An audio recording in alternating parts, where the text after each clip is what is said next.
Please মনটা একটু নরম করে দিবেন। পর্দার আড়ালের মা ও বোনেরা গভীর মনোযোগ, কথাগুলো একটু দিলের কান দিয়ে শুনবেন। আমার আপনার নবী, মায়ার নবী, রহমাতুল লিল আলামিন, তিনার ইন্তেকালের পরে আল্লাহর নবীর সাহাবী হযরতে উসমান, হযরতে আবু বকরের সময় বন্ধু বিশ্ব নবীর একজন সাহাবী, তিনি মৃত্যুর শয্যায় পাঞ্জা লড়াচ্ছেন। আমার বন্ধুরা রে, ওই সাহাবীর স্ত্রী তার একজন ছোট্ট সন্তানকে আমার আপনার নবী, মায়ার নবী, রহমাতুল লিল আলামিনের সাহাবী হযরতে আবু বকরের কাছে পাঠালেন। আর ওই সাহাবীর স্ত্রী বলে দিল, বাবা তুমি নবীজির সাহাবী হযরত আবু বকরকে আমাদের বাড়িতে নিয়ে আসবেন, তোমার বাবা অসুস্থ। যদি আল্লাহর নবীজির সাহাবী হযরতে আবু বকর তোমার বাবার জন্য দোয়া করে, তোমার বাবার জন্য আল্লাহ রাব্বুল আলামিন নাজাতের জরিয়া বানিয়ে দিবেন। আল্লাহু আকবার বলেন। এই জন্য মুরব্বি কেরাম বাবাজিরা, বাড়িতে যদি কোনো মানুষ অসুস্থ হয় আলেমদেরকে ডেকে নিবেন, আলেমদের ওসিলা করিয়া আমার আল্লাহ পাক রব্বুল আলামিন ওই ব্যক্তির জিন্দেগীর গুনাহগুলো মাফ করে দেয়। আল্লাহু আকবার বলেন। মুসলমান ভাইরা আমার, মুরব্বি কিরাম বাবাজিরা রে, গভীর মনোযোগ। এবার নবীজির সাহাবীর স্ত্রী যখন তার সন্তানকে পাঠায় দিলেন, আমার আপনার নবীর সাহাবী হযরতে আবু বকর আসরের নামাজ আদায় করিয়া মসজিদে নববীর মধ্যে বসে আছেন। বন্ধু ওই ছোট্ট বাচ্চা আবু বকরের কাছে এসে গুনগুন করে যখন কান্না করে, আমার আপনার নবীর সাহাবী আবু বকর ডাক দে বলে, বালক তুমি কান্না করো কেন? আবু বকরকে ডাক দে বলে, ও নবীজির সাহাবী, আমার আব্বা জান অসুস্থ, আমার মা আপনাকে আমাদের বাড়িতে নিয়ে যাওয়ার জন্য পাঠাইছেন। আমার বন্ধুরা রে, এবার আবু বকর, উসমান, হযরতে আলী, অন্যান্য সাহাবী সহ আমার আপনার নবীর সাহাবী আবু বকর ওই বাড়িতে চলে গেলেন। যাওয়ার পরে আল্লাহর নবীর সাহাবী হযরতে আবু বকর রাদিয়াল্লাহু তাআলা আনহু লক্ষ্য করে দেখেন গো, ওই বাড়িতে ছোট্ট ছোট্ট বাচ্চাগুলি আব্বা আব্বা করে কান্না করে। আল্লাহু আকবার বলেন। আমার বন্ধুরা রে, মুরব্বি কিরাম বাবাজিরা রে, গভীর মনোযোগ, প্লিজ মনটা একটু নরম করে দাও। এবার নবীর সাহাবী হযরত আবু বকর ডাক দে বলেন, এই বালক তুমি কান্না করো কেন? কান্না করার কারণ কি? এবার ওই বাচ্চা ডাক দে বলে, ও নবীর সাহাবী, আমার আব্বা জান এইমাত্র দুনিয়ায় থেকে বিদায় নিয়েছেন। আল্লাহু আকবার বলেন। আমার বন্ধুরা রে, এবার নবীর সাহাবী হযরতে আবু বকর ডাক দে বলে, বালক তুমি কান্না করো না, তুমি কান্না করো না, কারণ যাদের মা বাবা দুনিয়ায় থেকে বিদায় নিয়ে চলে যায়, ওই শিশু বাচ্চাদের জন্য আল্লাহ রাব্বুল আলামিন যথেষ্ট হয়ে যায়। আল্লাহু আকবার বলেন। আমার বন্ধুরা রে, এবার নবীর সাহাবী হযরতে আবু বকর ওই বাড়িতে যতগুলো মানুষ আছে সবার সাথে পরামর্শ করে ওই নবীর সাহাবী তার জানাজার নামাজ পড়ানোর জন্য ব্যবস্থা করলেন, তাকে গোসল করালেন, কাফন পরালেন। এই বন্ধুরা আমার, এবার নবীর সাহাবী হযরত আবু বকর রাদিয়াল্লাহু তাআলা আনহু যখন ওই সাহাবীর জানাজার নামাজ শুরু করে দিলেন, বন্ধুরা রে আমার, গভীর মনোযোগ, আল্লাহর নবীর সাহাবী হযরত আবু বকর যখন জানাজার নামাজ শুরু করে দিয়েছেন, আমার বন্ধুরা রে, জানাজার নামাজ শুরু করে দেওয়ার পরে বন্ধু একবার জানাজার নামাজ শুরু করিয়া আল্লাহর নবীর সাহাবী হযরত আবু বকর আবার জানাজার নামাজ ছেড়ে দিলেন, আবার দ্বিতীয়বার জানাজার নামাজ শুরু করলেন, আবার দ্বিতীয়বার জানাজার নামাজ শুরু করে দিলেন। এ বন্ধু গভীর মনোযোগ, আল্লাহর নবীর সাহাবী হযরতে আবু বকর আবার তৃতীয়বার জানাজার নামাজ শুরু করলেন, তিনবার করে জানাজার নামাজ শুরু করে ছেড়ে দিলেন। আমার মুসলমান ভাইরা রে, যখন বিশ্বনবীর সাহাবী আবু বকর ওই সাহাবীর নামাজে জানাজা তিনবার করে ধরে ছেড়ে দিলেন, আমার বন্ধুরা রে, এবার নবীর অন্যান্য সাহাবাই কিরাম আবু বকরকে ডাক দিয়ে বলে, ও নবীর সাহাবী, আমরা বুঝতে পারলাম না তুমি কেন এই সাহাবীর জানাজার নামাজ তিনবার করে ছেড়ে দিলেন, কারণটা কি? কারণটা আমরা সবাই জানতে চাই কি চাই না? আমার বন্ধুরা রে, এবার নবীর সাহাবী আবু বকর ডাক দে বলে, ও নবীজির সাহাবী, তোমরা শুনে নাও, তোমরা শুনে নাও, আমি যখন প্রথমবার জানাজার নামাজ শুরু করলাম, এ বন্ধু জানাজার নামাজ শুরু করার পরে আমি লক্ষ্য করে দেখি ওই ব্যক্তির কাফনের ভিতরে পা বরাবর কি যেন নড়াচড়া করে। আমি আবু বকর ভয় পেয়ে গেলাম, ওই ব্যক্তির জানাজার নামাজ আমি ছেড়ে দিলাম। এ বন্ধু ও নবীর সাহাবীরা, তোমরা শুনে নাও, তোমরা জেনে নাও, আমি যখন দ্বিতীয়বার জানাজার নামাজ শুরু করে দিলাম, এ বন্ধু দ্বিতীয়বার জানাজার নামাজ শুরু করার পরে আমি লক্ষ্য করে দেখি ওই সাহাবীর পা বরাবর কোমর বরাবর কি যেন কাফনের ভিতরে নড়াচড়া করে। আমার বন্ধুরা রে, এবার নবীর সাহাবী হযরতে আবু বকর ডাক দিয়ে বলে, ও নবীর সাহাবী, তোমরা শুনে নাও, তোমরা শুনে নাও, আমি যখন তৃতীয়বার এই সাহাবীর জানাজার নামাজ শুরু করলাম, শুরু করে আমি তৃতীয়বার ছেড়ে দেওয়ার কারণ হলো আমি লক্ষ্য করে দেখি ওই ব্যক্তির কাফনের ভিতরে বুক বরাবর কি যেন নড়াচড়া করে। এই তিনটি কারণে আমি তিনবার জানাজার নামাজ ছেড়ে দিয়েছি। আল্লাহু আকবার বলেন। আমার বন্ধুরা রে, এ যুবক ভাইরা আমার, ও মুরব্বি কেরাম বাবাজিরা রে, নাহমাদুহু ওয়া নুসাল্লি আলা রাসূলিহিল কারীম, আম্মা বা'দু, ফাআউযু বিল্লাহি মিনাশ শাইতানির রাজীম। বিসমিল্লাহির রাহমানির রাহিম।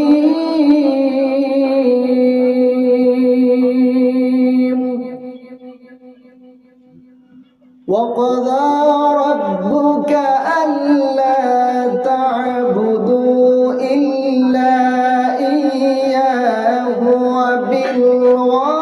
وَبِالْوَالِدَيْنِ إِحْسَانًا. وقال رسول الله صلى الله عليه وسلم إنما الأعمال بالنيات. وقال الله تعالى إن الله وملائكته يصلون على النبي يا أيها الذين آمنوا صلوا عليه وسلموا تسليما. اللهم صل على محمد وعلى آل محمد كما صليت على إبراهيم وعلى آل إبراهيم إنك حميد مجيد. اللهم بارك على محمد وعلى آل محمد كما باركت على إبراهيم وعلى آل إبراهيم إنك حميد مجيد. মুসলিম মোরা ঘুমিয়ে পড়েছি, ডাকাত ঢুকেছে ঘরে। মুসলিম মোরা ঘুমিয়ে পড়েছি, ডাকাত ঢুকেছে ঘরে। অসতর্কতার কারণে মোদের ঈমান নিয়েছে লুটে। কালেমা পড়ুন লা ইলাহা জোরে লা ইলাহা লা ইলাহা ইল্লাল্লাহু মুহাম্মাদুর রাসূলুল্লাহ। সকলে বলি সাল্লাল্লাহু আলাইহি ওয়াসাল্লাম। আলহামদুলিল্লাহ, আল্লাহ তাআলার লাখো শুকরিয়া যে মহান তাবারক তাআলা আমাদেরকে অত্যন্ত ভালোবেসে দুনিয়ার হাজারো মানুষের ভিতর থেকে ছাঁটাই বাছাই করে তার জান্নাতের বাগানে আসার মতো তৌফিক দান করলেন। বলি আলহামদুলিল্লাহ। লাখো কোটি দরুদ সেই মহামানবের প্রতি যেই নবীজির আদর্শের মধ্যে রয়েছে ইহকাল এবং পরকালের মুক্তি। সকলেই সেই নবীর প্রতি দিল থেকে শিরিক মুক্ত বিদআত মুক্ত দরুদ প্রেরণ করে সকলেই বলি সাল্লাল্লাহু আলাইহি ওয়াসাল্লাম। সম্মানিত হাজিরিন, সময় খুবই সংকীর্ণ। আল্লাহ পাক রব্বুল আলামিন ইরশাদ করেছেন, ওয়াকাদা রাব্বুকা আল্লা তা'বুদু ইল্লা ইয়্যাহু ওয়া বিল ওয়ালিদাইনি ইহসানা। আল্লাহু আকবার বলেন। আল্লাহ পাক রব্বুল আলামিন হাবিবে কিবরিয়া আমার আপনার নবী মায়ার নবী রহমাতুল লিল আলামিনের উপরে এই আয়াতে কারিমে নাজিল করে বলেন, হে হাবিব, আপনি तमाम পৃথিবীর মানুষদেরকে বলে দেন, আমি আল্লাহর ইবাদতের পরে, আমি আল্লাহর দাসত্বের পরে তোমার উম্মত যেন তার মা বাবার খেদমত করে, মা বাবার প্রতি ইহসান করে। আল্লাহু আকবার বলেন। সুবহানাল্লাহ বিহামদিহি।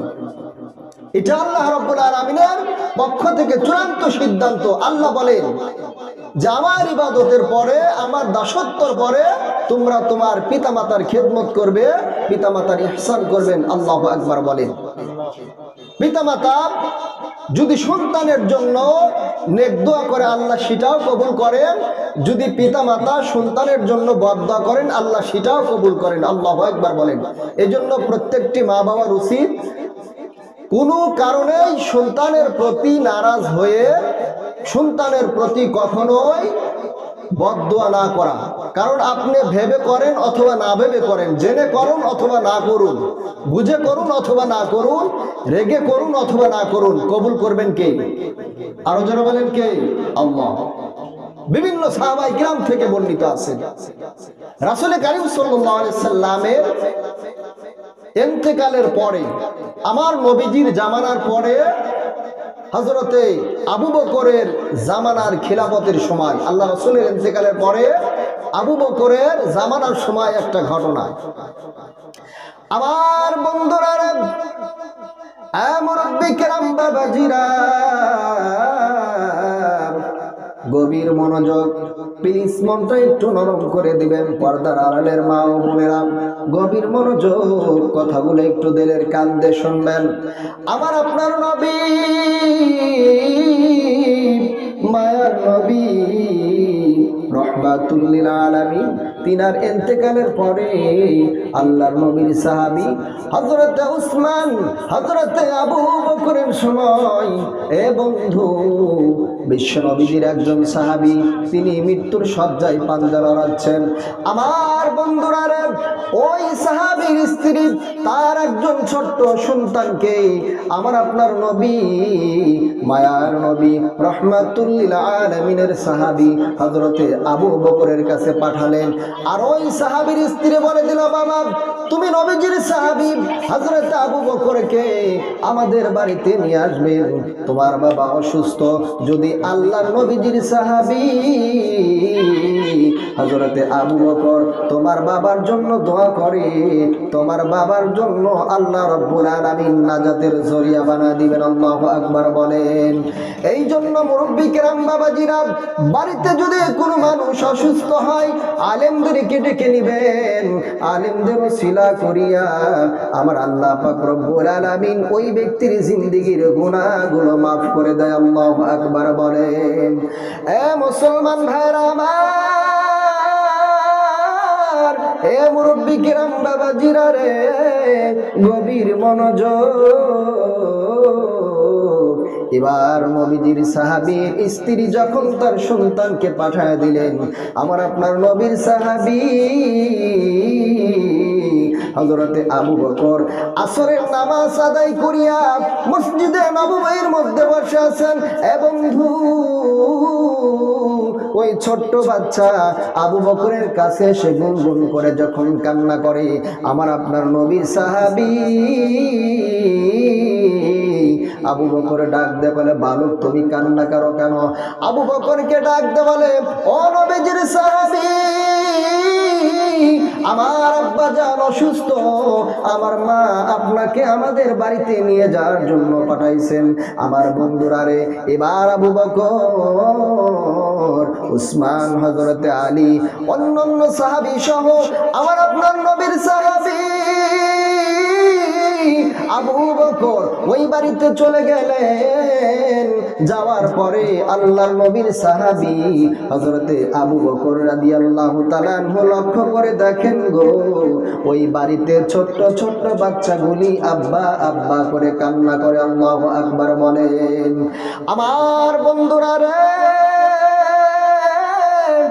মুরব্বি কিরাম, বাবাজিরা রে, গভীর মনোযোগ,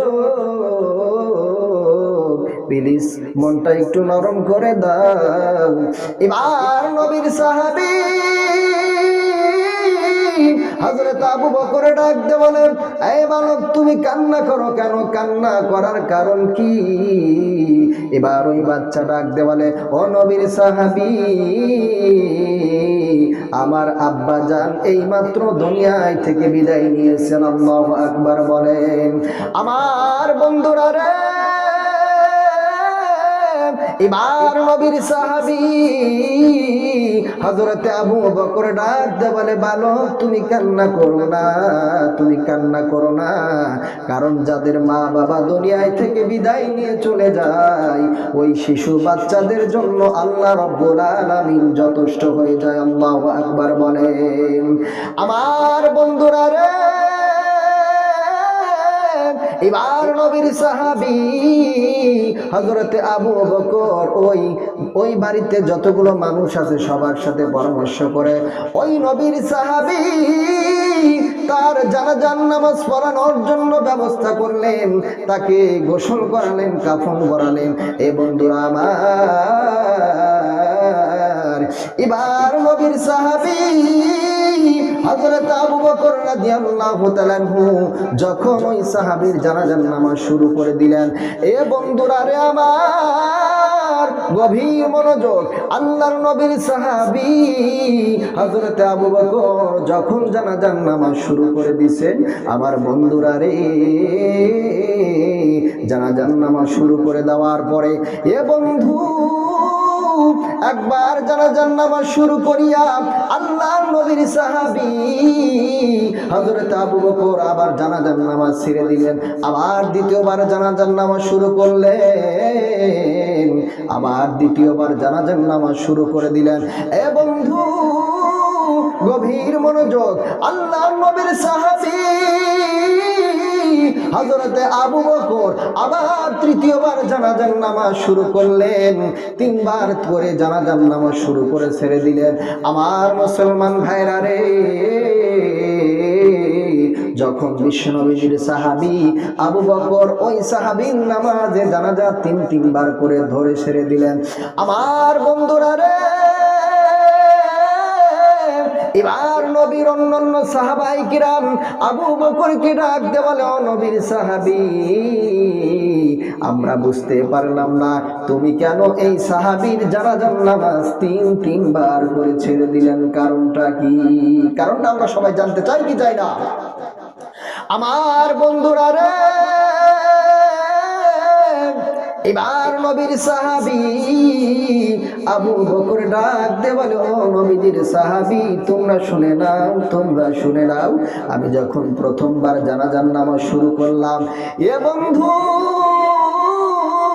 জানাজার নামাজ শুরু করার পরে আমি লক্ষ্য করে দেখি ওই ব্যক্তির কাফনের ভিতরে পা বরাবর কি যেন নড়াচড়া করে। আমি আবু বকর ভয় পেয়ে গেলাম, ওই ব্যক্তির জানাজার নামাজ আমি ছেড়ে দিলাম। এ বন্ধু,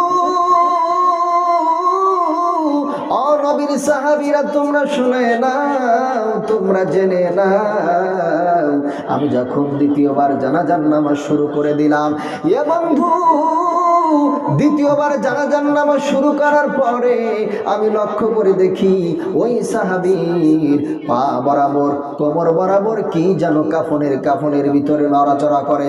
আমার বন্ধুরা রে,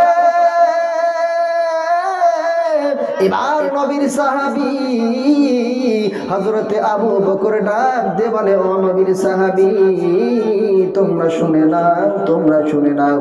আমি যখন তৃতীয়বার এই সাহাবীর জানাজার নামাজ শুরু করলাম, শুরু করে আমি তৃতীয়বার ছেড়ে দেওয়ার কারণ হলো আমি লক্ষ্য করে দেখি ওই ব্যক্তির কাফনের ভিতরে বুক বরাবর কি যেন নড়াচড়া করে।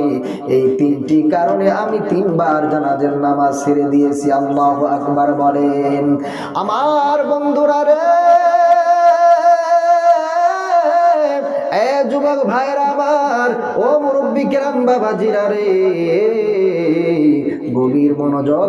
এবার নবীর সাহাবী আবু বকর ওই সাহাবীর স্ত্রীকে ডাক দিয়ে বলে, ও নবীর সাহাবীর স্ত্রী, আমি তোমাকে একটা প্রশ্ন করতে চাই।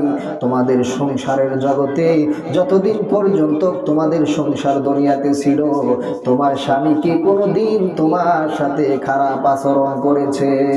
আমার বন্ধুরা রে, ওই নবীর সাহাবীর স্ত্রী ডাক দিয়ে বলে, ও নবীর সাহাবী আবু বকর, তুমি শুনে নাও, তুমি শুনে নাও, আমাদের জীবনে কোনোদিন স্বামী স্ত্রীর ভিতরে ঝগড়া লাগে নাই। আল্লাহু আকবার বলে। আমার বন্ধুরা রে, এবার নবীর সাহাবী